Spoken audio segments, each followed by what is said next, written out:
Welcome to the life of Tash Mia. I'm Tash.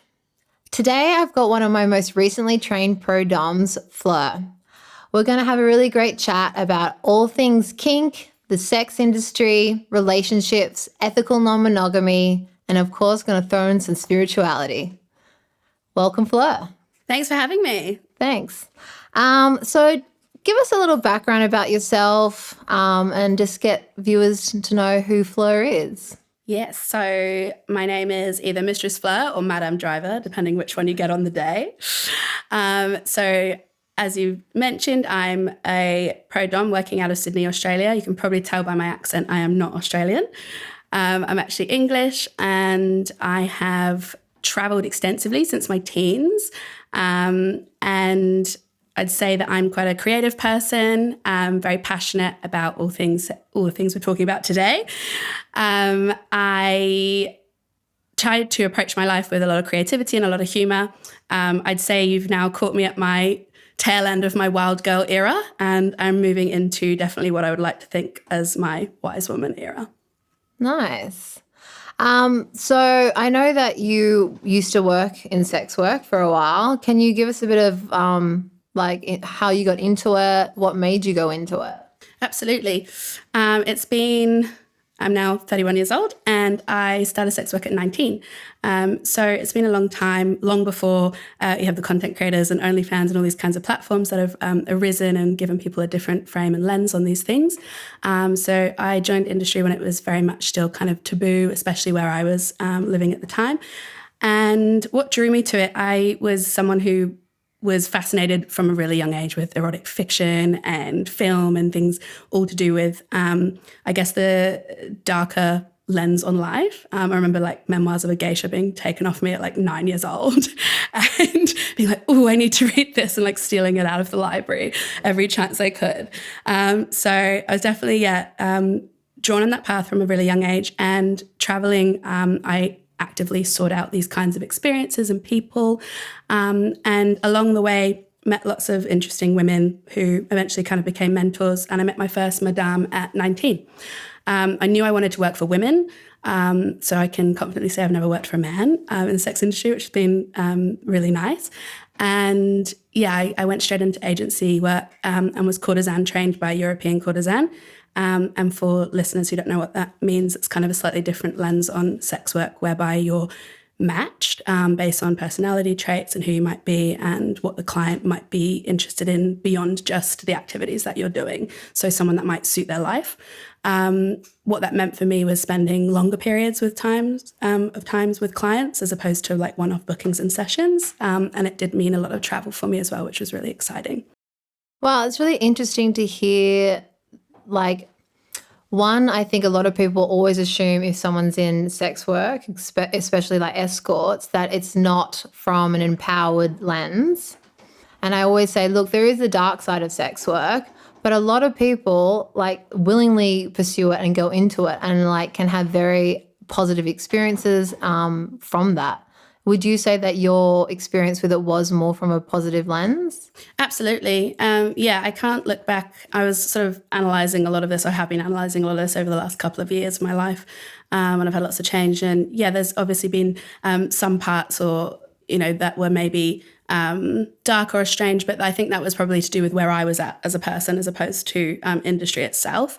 I definitely can say that it's helped shape who I am in my life, and I definitely look back on things with more of a fond, positive lens for sure, over the people that I met and the experiences I got to have, and definitely feel empowered as a result of it. Yeah. What do you think was some of the most positive things that you experienced on that journey? Predominantly, I think I was exposed to such a wide variety of people from such a young age, and their different walks of life. I got to quite literally kind of exist in micro moments with people in their lives and on their journeys. I learned how to deal with people really quickly, and how to, I guess, chameleon myself to suit any given situation. So this extended into different parts of my life. It meant that I was able to adapt to change really quickly. It meant I was able to pick up and move countries really fast and make new community and friends really fast. It definitely meant that I was confident in building friendships with the right people and learned, I guess, quite quickly what was a good energy and what was a dark energy to avoid. So I think it definitely maybe probably grow up quite quickly and lost the sort of naivety lens quite young. Yeah. Did you see any downside to having to grow up too quickly and like lose that naive like frame of reference in the world? Potentially. I feel like I don't know any different. I don't know any different. So for me, all of the adventure and excitement that it enabled me definitely outweighs maybe what I might have lost by not pursuing it. Yeah. Interesting. What was there any facet to it that made you want to leave, or did you just grow and change and evolve? Yeah, I think that I started to notice bookings and clients and the time that I was spending with people becoming quite energy draining. I think that working sort of predominantly agency and being matched for a long period of time, you are led to behave in a certain way to suit the agenda of, I guess, the types of people that you're being matched with. And I felt that it wasn't authentic to who I was becoming outside of work. And I got to an age where I thought, I really want to just be who I am. And I started noticing, my bookings and clients, people were starting to become drawn to me from a place of me being dominant and then being quietly looking for a submission experience. And I didn't have the language around it at the time. I didn't have the knowledge around it at the time, but I knew that was what I was offering people. So through clientele, I was able to sort of experience what that felt like, and then actively started seeking that outside of professional like dynamics and relationships and in my personal life. And I realized, there's this whole world where I could actually be who I am and potentially still start this career at a later point. So at that point, I decided to bow out of sex work, and that would have been a few years ago now, just to reevaluate who I was and where I was as a person. Yeah.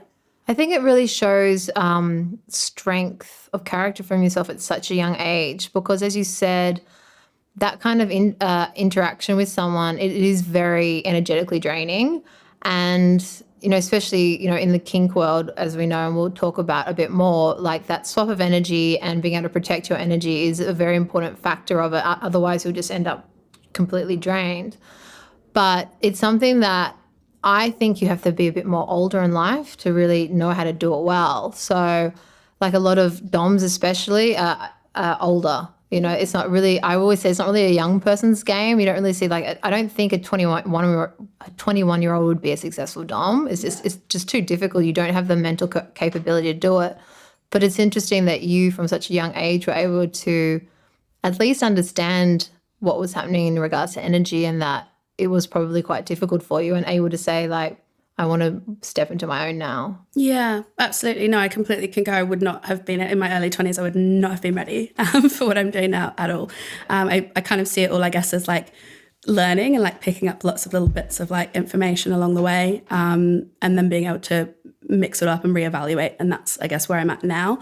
I think, there's a certain level of experience and life experience that you absolutely have to have before you can start to give a safe container to people to have these experiences in. Yeah, definitely.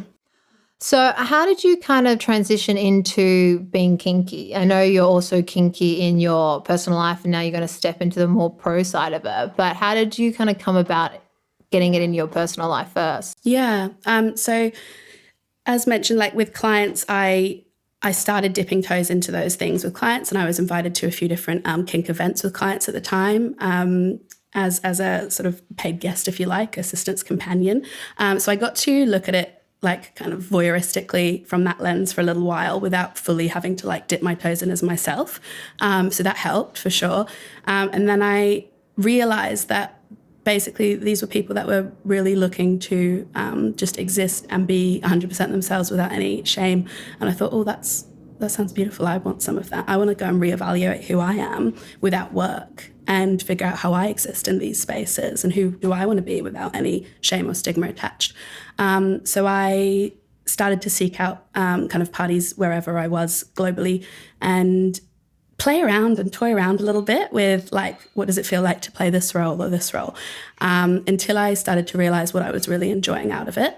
And then in terms of sort of, I guess, what we call lifestyle kink, I started to realize that that was the type of dating that I wanted to go after as well, was actually, okay, I can have these experiences out of party environments. I can have them one-on-one with real people. And as I learnt more and more language, I knew what to ask for from people in order to kind of, seek them out. How did you approach like kink dating? Was it through apps? Was it through people you met at the parties? Like, how did you actually find other kinky people to date? Yeah, originally definitely through community and party environments. And it took me a bit longer to be comfortable with being on apps and kind of, I guess, openly voicing what I was looking for or what I wanted. Now, for sure, if I'm on apps, I tend to pause and unpause them because, as I'm sure most people, like, flooded with nonsense. But yeah, now I'm absolutely to the point and really clear with what I'm looking for, and that really helps establish people to self-select themselves in and out of like, whoa, what the fuck? Or like, yes, let's do that. Nice. I know your partner now. Did you meet him through the kink scene? I didn't actually. So I met him when I was still working as an escort many years ago, just through a house party, through friends of friends, mutual acquaintances.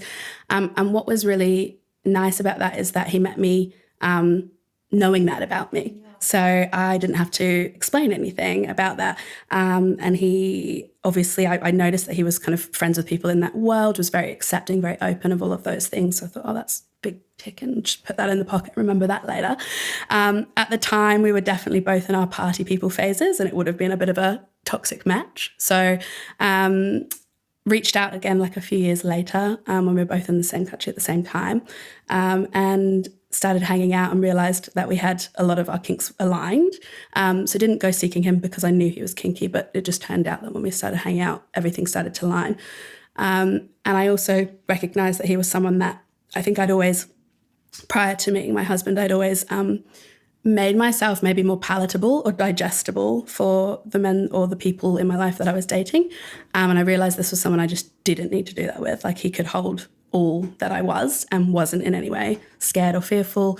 So that really enabled me to just go like, boom, here is all of me. And that was really relaxing and satisfying. I was like, I'm going to marry him.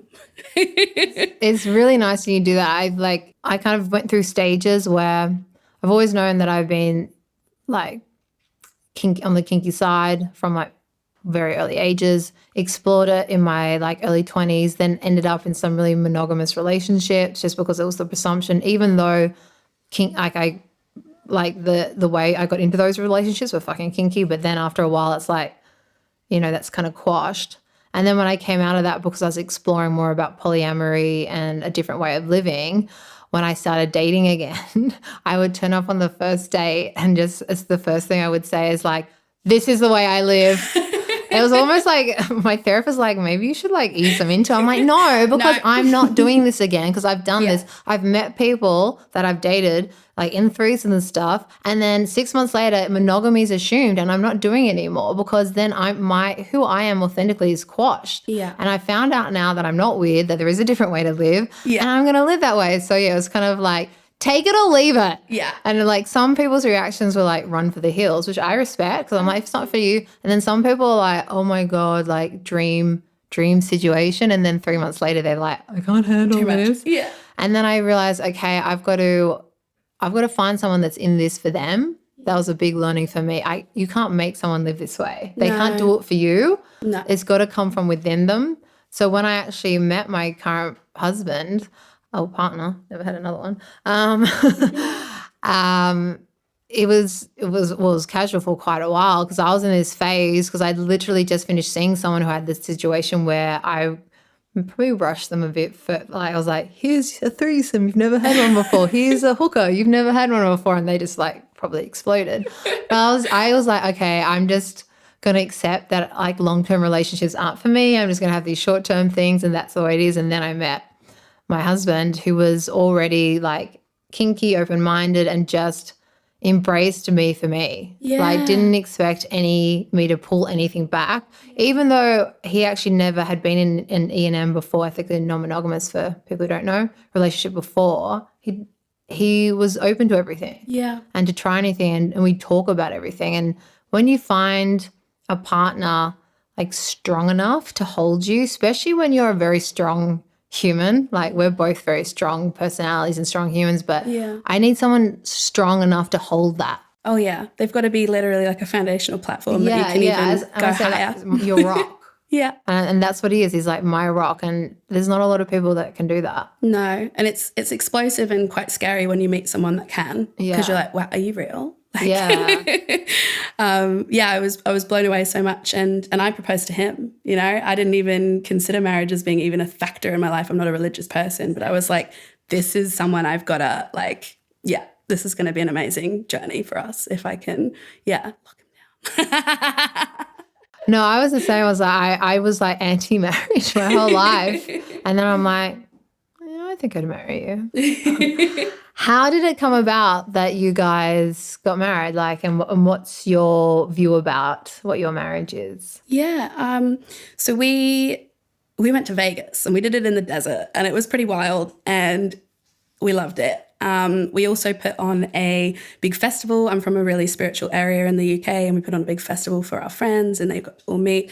We got married by druids who hand-fasted us and we did it in a big circle where everyone got to step in and give their beautiful advice for our future. So based on those experiences, like our view of, I guess, what marriage is, and I say it in inverted commas because we haven't done it like religiously, was that this is my person and I want to share this person with everyone that I love. And I want to make a commitment that we're going to be on a fucking journey together for the rest of our lives.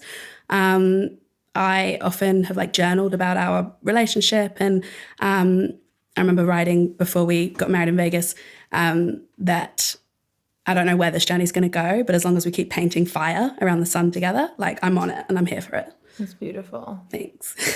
So have you dated vanilla in the past or have you always kind of dated kinky? I would say I've definitely had, I guess, situationships where I've kind of gone, ooh, I'm attracted to you for all the wrong reasons, you know, I'm sure most of us have had. And then I definitely was in a phase of my life where I was kind of known as a bit of a country hopper and I would just disappear if things weren't quite well aligned.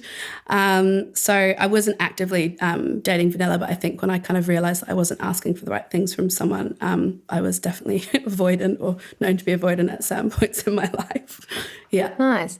So with your relationship now, how is it kind of structured? I know that you guys are defined as ethically non-monogamous. Kind of what's your like rules or protocol? Yeah. So we're non-monogamous. I guess I personally sometimes drop the ethical part because I'm just like, it's just us and we are just non-monogamous. And for us, that looks like we do prioritize ourselves. We prioritize our relationship and our marriage. That is the baseline for us. We have a business together. We photograph together. We do a lot of things together. We have a life and a home. And therefore, we explain that to anybody that we get into connection with. Our connections look quite fluid. And for me, that I have like a lot of lovers that are roll in and out of our lives depending on, you know, their own situation. Some of them have their own marriages and their own kids, or some of them are solo poly and they fly in and out of rosters of their own. So I definitely say myself being pansexual and dating within the queer community, where I guess there's not necessarily a lot of like unlearning that has to happen compared to some like heteronormative relationships. The people that I tend to engage with, it does feel a lot more fluid and we don't have to sort of sit down and have like super structural conversations. And in terms of like our rules, I guess each person comes with their own different connections. So we just make sure we're having conversations all the time about who's in our lives, who we're meeting. We're fortunate that we date some people together. There's lots of crossovers for us, which is really exciting. People come into our lives and we get to get excited about those things together.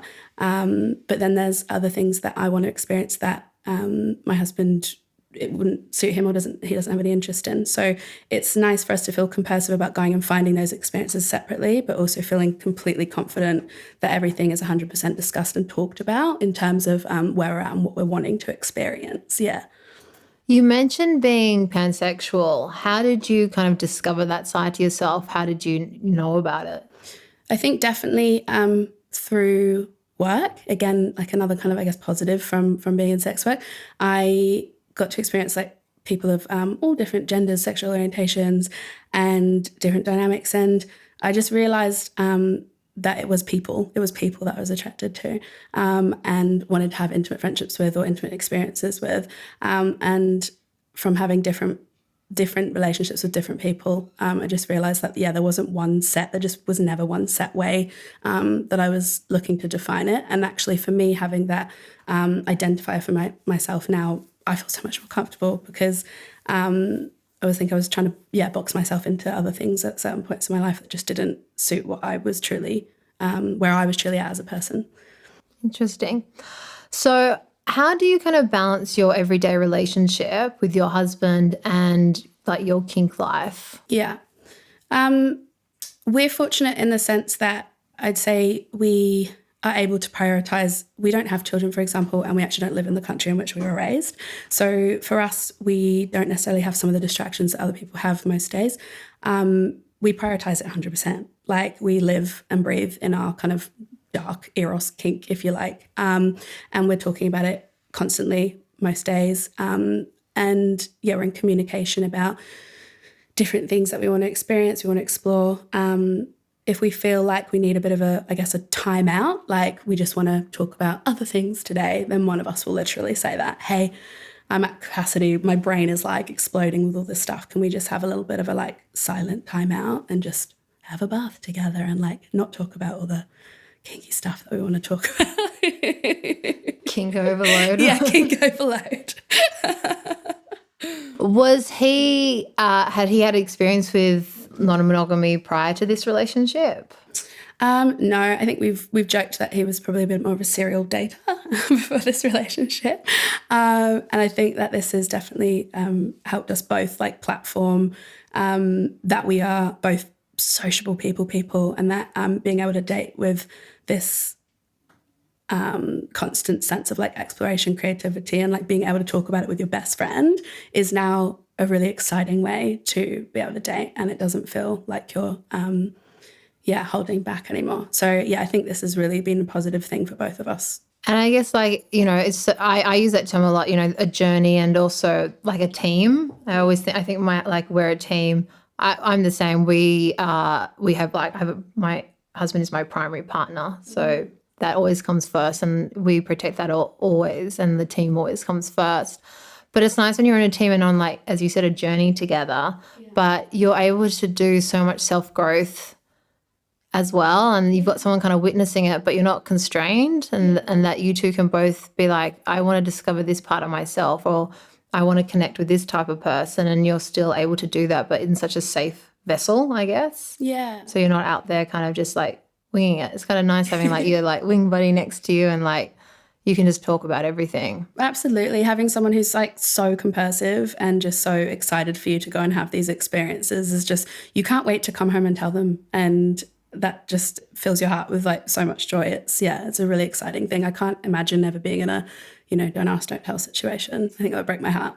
Yeah, it's interesting. One of my early poly experiences was so I was dating someone in a poly, and I met this other guy. Actually, we worked together, and he was in a long-term poly relationship, but they had don't ask, don't tell rule. So this is how I kind of got into it, which I never fully understood as in a concept, but, I don't judge other people's relationship structures. Completely blew up in my face. And it was just, I was just like, how can you not be talking about it? This type of lifestyle requires so much communication, so much honesty. In the end, it just turned out she was kind of just trying to keep him at whatever cost. She wasn't really into the lifestyle. They actually at one point did get married later on and are now divorced. And he's since reached out to me to say, you were right. And I was like, and I think that brings up a good point, because I mean, if you're with someone that you feel that you can't share all of yourself with, then I think there's definitely lots of room and caveats for more conversations. Why that is? Why do you feel like you can't share everything that you are with someone? Yeah, exactly. So I completely agree. I think the do not tells are tricky situations. In regard to the kink side of you, you mentioned that, you've formed a lot of like friendships being pansexual, and kink relationships and friendships. How have you kind of developed those in the scene and maybe searched them out as well? Yeah. For me, I guess like how I even came into recognizing that I wanted to go into, I guess, pro-domination. Prior to that would have been lifestyle mistressing and lifestyle kink. And so I knew that I was enjoying developing friendships with, I guess, slightly more femme-oriented people and having submissives who were excited to be kind of affirmed in that identity. And I was really enjoying playing in that space with people and enjoying what it brought for me and like how those things erotically turned me on, but also in reciprocation were making these people feel fantastic. So those are things that I definitely was sort of seeking out. And I guess through those naturally, I've been able to meet more and more people and you start to gravitate towards one another. It's like a kind of nuclear, I think about it like a bit of a nuclear cell thing. And like once you sort of develop a few great connections, it all starts to go, they go, oh, you should meet so-and-so. You guys would be a great match. And you're like, oh, okay. And then you end up just sort of building it from there. And I love that. I love that about the kink community and the queer community, that eventually it kind of becomes this beautiful cellular network where everyone's sort of, I don't know, recharging each other's batteries in different directions. Yeah. What do you think kink has added to your relationship or your marriage? I think it's one of the big things that we talk about is we're used to kind of, I guess, negotiation is like a big thing, right? For us, even in our day-to-day lives, we find ourselves using like negotiation kink language. Like, how do you feel about X, Y, and Z for, even if it's not a scene? And I find that even just thinking about things in that way, do you have capacity for this? Do you have space for this? Has all been really positive things for us. It also has enabled me to ask for what I need. Both of us in our relationship are quite switchy. And the reason for that being sometimes I need that from him and sometimes he needs that from me. So being able to go to someone and ask from them, hey, I need this from you.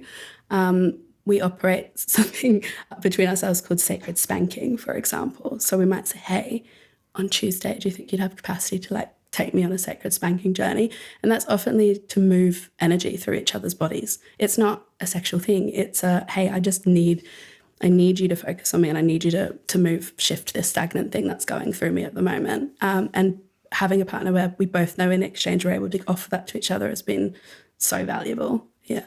So as you said, you both are a bit switchy. So you go between dominant and submissive, both of you. How do you kind of negotiate that? Like who's going to be what role? Is it just like who's feeling what? And just has there ever been a time where you're both like, I want to be dominant? I guess in the early days it was definitely like quite a fun, it was a fun fight. I'd have to say in the early days of like, wow, how do two doms get married? We're known playfully and fondly in the scene as the dom couple, which is, it is fun because outwardly we're definitely much more dominant with other people and play partners, but between each other we do like to shift. And I think what we've naturally picked up is it's actually quite linked to my cycle. And I find that sort of half a month I'm kind of requiring a different level of care, and then the other half of the month I'm kind of stepping out into this like fire woman. And that seems to beautifully kind of like help us shift in and out and flow. And he's very good at picking up on like where I'm at and kind of navigating how to do that as well. I love that you're syncing it up with your cycle. I have my cycle on our fridge, like with where I'm at, and I tick off the days. Like, if you want to know my mood, look at the fridge. Yeah. Because I've started to try and align my work with my cycle, because I know that sometimes, like, especially the week before my period, my energy to session is not high. So I need to be very careful not to overwork that week or just work in general. I know it's not that. So I've really like trying to listen to that more in my work life, and like even podcasts, I align it to the first half of my cycle because I know I'm going to be more in that way. Yeah. But it's really interesting that you guys have aligned like the way you switch along with your cycle. I love that. Yeah, it's definitely something that's, just sort of naturally come. And I feel much better. Like even just knowing that, it feels good. Yeah. The thing I do is like on my ovulation days, I put exclamation points. I'm like super fucking horny. Better be ready for me. Yeah. Yeah. It's definitely when I organise to attend parties, I'm like, I will rise like a phoenix. I know that you're also quite connected to your spirituality, and you're very obviously we've spoken about aware of energy. How important is spirituality to you in your life and in your lifestyle? Yeah, I mean, where I'm from and how I grew up was very spiritual, and I have always kind of sought out, or I'm drawn to, I guess, rather people who play in those realms, I guess. I for a long time, I think I went through what I would laugh at now as being like a bit of a like live, laugh, love vibe, where I was like, oh, maybe I'm like a soft fairy who should like go on to Bali and like do yoga retreats. And it was laughable now because I'm just like, every time I went and did those things, I was like doing some absolute mischievous shit at like 3 a.m. in the morning, and then like trying to balance it out with like, and it just, now I'm like, what was I up to? And it goes back to that kind of, I guess, wanting to be palatable or wanting to be a bit more digestible, and maybe like feeling like I might scare certain like interesting spiritual people away from myself if I was in my kind of dark energy. I think becoming older and becoming feeling more mature as a woman and not a girl anymore has really helped me step into this note, like, no, this is me, and that's okay. Like, I'm happy to play in those dark realms and those darker spaces. And what it has meant is that I've been drawn to some beautiful female friendships over the last 5 years of my life, and been really welcoming of drawing in those energies, and respecting what spiritual path and journey they're on, and letting them teach me their own embodiment practices and what does that look like for them, and in return being able to share those back with where I'm at. So yeah, I think it's a really valuable part of my life, and something that I want to bring into my domination sessioning for sure, because you and I have spoken, and one of the reasons I was drawn to you and your teaching style was because of the way in which you approach it from an energetic point of view as well. Yeah, it is. Like I've said it before, I can teach any monkey to use the tools. Yeah. It's the energetic side of it that takes the work. Yeah. And it's the holding space of people, as we talked about, all that side of it. And spirituality, the way that you're connecting with people and able to do that and access those levels of people. That's the uniqueness, and that's what the uniqueness of every different person brings to it. And we've talked about this too, that like, I never see anyone else as a competition, because there's one of me. There's only one of me. There's only one what I'm going to bring to it. There's only one of you. And my clients connect with me, well, at least, especially you'll find with your regular clients, as you know from your previous work, they're connecting with me on a different level. And that's unique. Yeah. And it's really, and it is very special. And it's something that I do consider a privilege to be able to work with. We do need to be careful, as we know, like with our energy, and especially with the type of work we do. How do you protect your energy? Yeah. How do I protect it? I mean, these days things look a little bit different for me. I gave up alcohol, for example, about 18 months ago. So that was definitely the first way that I started to protect it strongly in the last 1.5 years of my life. Is now I don't have that in my life. I feel much more settled and confident in all of my decision making. I don't have any level of like anxiety hanging around me anymore. So I know when to step in and out of social settings or social situations without kind of trying to grab the last like high point of the night. I do a lot of outward, I suppose a lot of people go in and retreat, right? I actually find that my safe space is going out raving.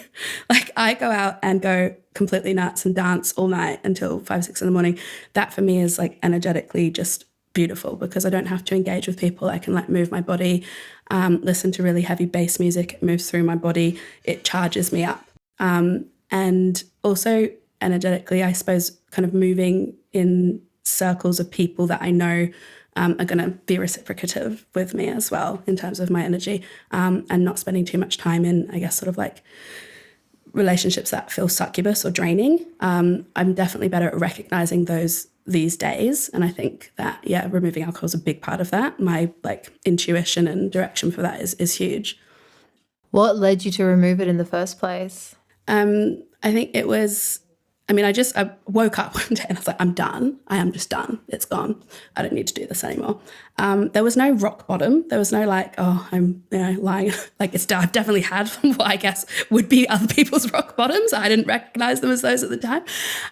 But I just thought, I feel like I've done all of that. I think I've partied enough for 65 years in like a short space of time. And I think I can just close that chapter. And it felt like it felt strangely easy to just say, see you later. And I think knowing that I now remember all of my conversations and all of my nights out, like, really helps. Yeah. It's also interesting, you're aware of what recharges your battery and what drains it. And I always say people need to figure it out because it is different for everyone. Some people get their battery charged through others. Yeah. And one of my best friends really opened my eyes to this a while ago about you need to be aware of like the vampires in this world that suck your energy out. Because I did go through a bit of a phase letting those people suck my energy out, and I really had to learn to like shut it off and get away from it. But some people do get their energy from other people, and that's the way. And then some people need to recharge it themselves. And as you said, like you find like recharging through music or through other people who are reciprocating with you. It's very important. I know that for me, I need that internal alone time as well to recharge my battery, especially with the work that I do. And even though I'm very good at balancing my energy and restricting it, it does still take energy from you holding space with someone. Yeah. And I need that down alone time. I can't just be out because I will just have it completely sucked out of me. Yeah. So being aware of like, okay, how do I recharge my battery? Because it's not the same for everyone. Absolutely. Yeah. Yeah. Has like being sober been received like not well, but has it been accepted by everyone like in your life, in the kink scene? Like, has there been a area you have thought it was maybe not well received or people have questioned it? I think my social circles look very different to what they probably did when I before I gave it up. And I'm so okay with that.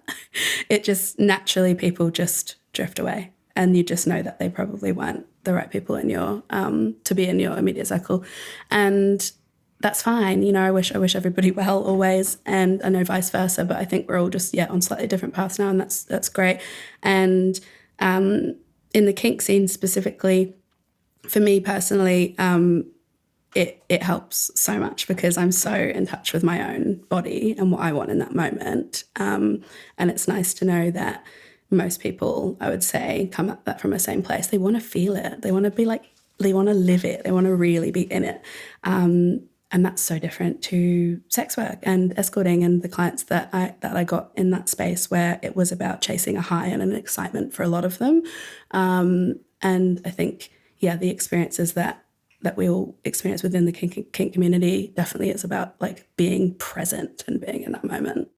Definitely. I've always said I've only probably ever had one client that has like obviously he was intoxicated with something, but most people want to feel it, and that dampens it if you're on alcohol or on drugs or anything. So it's interesting, the kink community. Yeah, it's not really. It's like if you really want to be there and be in it and be present and have the experience, you don't really want something else kind of competing with that, because you're going to kind of miss out on like what it's all about. Almost. Yeah. So now you're re-entering kind of sex work, but from a completely different lens. What kind of drew you back to sex work? Yeah, I think it's interesting that it's all sort of under the umbrella lens of sex work. But this time I'll be re-entering, I guess, without full service, which is without the sex part. And for me, I think I spent a lot of time perhaps having a lot of sessions before my body was even ready for them. And that it was often always client oriented. And I think that this time around, it's very much coming from a place of like me leading it and me dominating it and me kind of being like, this is what I can offer. This is the services that I want to offer. And people kind of recognizing, okay, that's the container I want to be in. So it feels like I'm coming at it from a very different headspace for me. And it's attracted me back in because I've always been someone who's excited by erotic elements and adventurousness. But I think for me, coming at it from a pro-dom perspective now, it's the creativity more than anything. I wasn't able to design sessions and scenes when I was escorting. I was often having to adapt and chameleon to a situation that was already a given, whether that be a setting or a client's existing life or what they were after.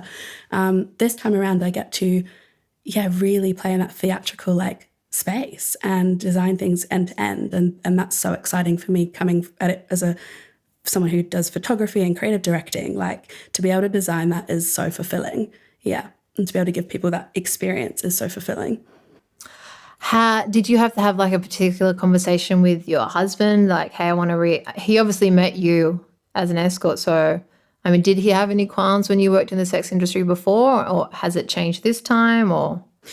He had absolutely no qualms at the time, and that was, you know, part of what I guess drew me to him as a man in general, was just like, oh, what a cool person that he's just so open to all kinds of people in his life. It just wasn't even a thing that was fazed him.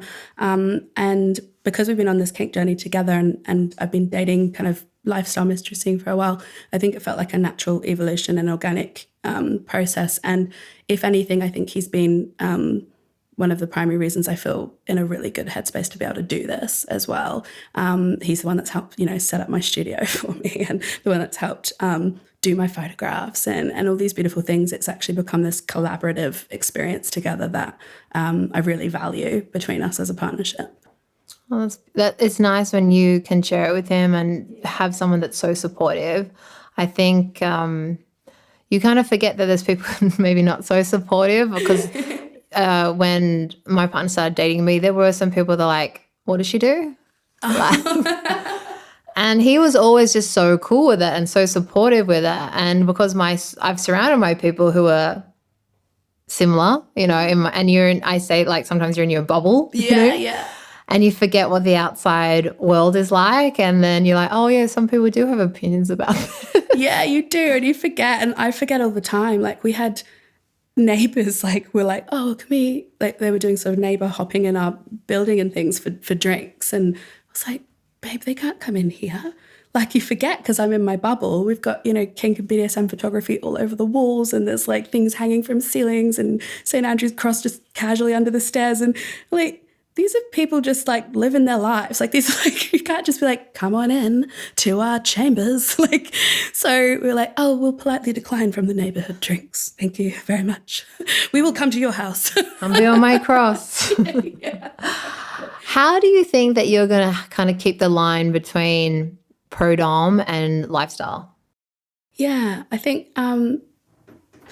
it's an interesting question, because I've got friends in London who are in this space and working in this space, and I've noticed that different countries kind of the lines are slightly more blurred and slightly more crossed, and I guess submissives are often involved in some of the pro side of it. And for me, I think I'd like to keep things quite separate. I think for me that the lifestyle side of it is fulfilling for me as an individual, and I think to keep it nice and clean cut means that I can offer the best experience for my clients, for sure.